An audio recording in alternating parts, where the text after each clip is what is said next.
राम जय राम, श्रीराम जय राम. 3 मे. निश्चयपूर्वक नामस्मरण आणि चित्तशुद्धी.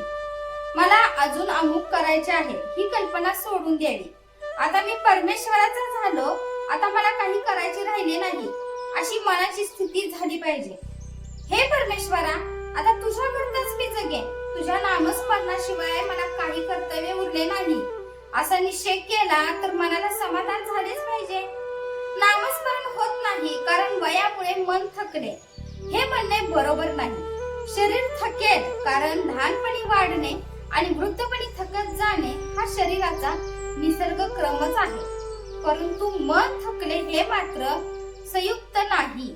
मन हा परमेश्वराचा अंश आहे असे आपल्याला दिव्य विभूती सांगताना भगवंताने सांगितले आहे. मनाची अत्यंत क्षीणतेची अवस्था म्हणजे मृत्यू समयीची, परंतु त्या समयीही माझे स्मरण ठेवावे असे भगवंतांनी सांगितले असताना त्यापूर्वी केव्हाही मन थकले आणि स्मरण करू शकत नाही असे होणे शक्य नाही. पूर्वी 6-6 तास बसून जप केलेला असेल तितका आता होत नसेल, तितके बसवणार नाही. मध्ये मध्ये झोप लागत असेल हे मान्य आहे, पण स्मरण राहू शकत नाही असे नाही होणार.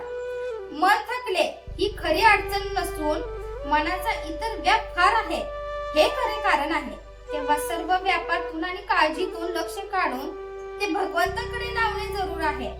पैसा अडका, प्रपंचातल्या सर्व गोष्टी यांच्या मनाने त्याग करावा. असा त्याग केला तर कार्यभाग निश्चित होतो हे मी खात्रीने सांगेन. पैशाची वासना आणि लौकिकाची लालसा माणसाला भगवंतापासून दूर नेतात.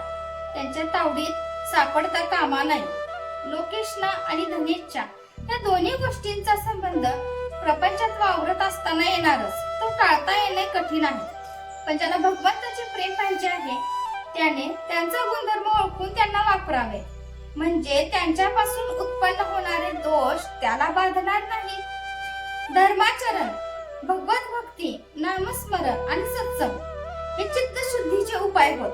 किंवा एकाच शब्दात असे म्हणता येईल की सत्संग हाच याला तोडगा आहे.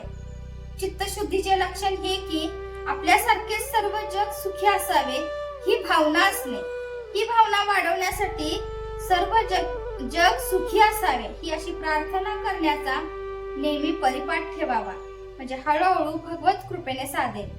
अभिमान हा मात्र चित्तशुद्धीत बिघाड करणारा आहे आणि तो केव्हा डोक्यावर काढेल आणि घात करेल याचा पत्ता लागणार नाही. पण भगवंताच्या स्मरणामध्ये अभिमानाचे मरण आहे, म्हणून आपण भगवंताचे स्मरण अखंड टिकवूया आणि आनंदाने राहूया. जय जय रघुवीर समर्थ.